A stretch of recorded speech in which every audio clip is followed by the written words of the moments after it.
What's happening? You got the Retro Gaming Hippie coming at you with a little part two of my weekly picks this week, and we're going to cover garage sales, estate sales, and a little bit of mail call.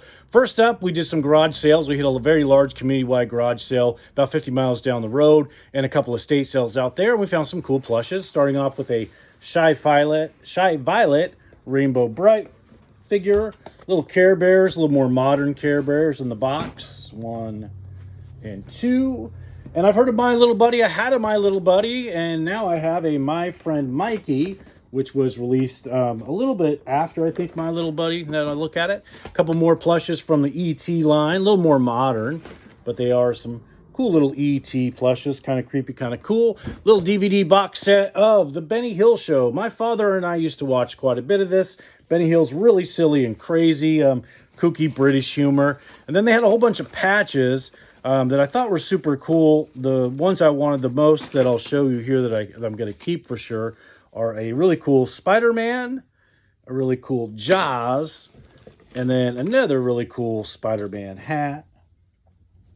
And then we went to a little bit of mail call, and in this case, it was a promotional setup between Indiana Jones and Last Crusade and Pepsi. I really enjoyed that film. It was the second to the last one I've seen. I've seen Kingdom of the Crystal Skull, but I haven't seen the more modern one. But this little promotional had a pack that you would get, a hard plastic hat, a fanny pack, a watch that all say like Pepsi and Indiana Jones and The Last Crusade, and this really cool AM/FM portable radio.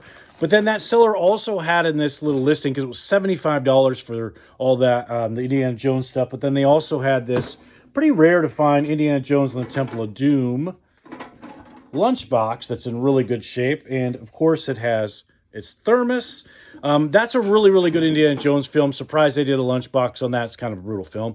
And then last but not least on the mail call, this one I paid up a little bit more than I normally would, but there's one reason why, and I'll show you that figure at the end. It's WWF Hasbro stuff, which I will collect, but $400 was a little too much in my opinion. But it came with the ring that's in good shape. It's missing the belt and the flag.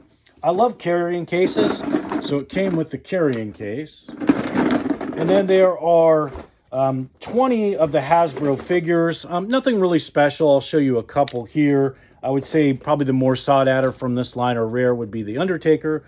But the reason why I picked it up at that price, and that's when they said it, was for this figure. Now, this is an AWA Remco figure. Being a Portland wrestling fan, I knew I had to have it. Not super common. It's Playboy Buddy Rose. He made it all worthwhile, and that's why I got it. Retro Gaming Hippie, you all take care.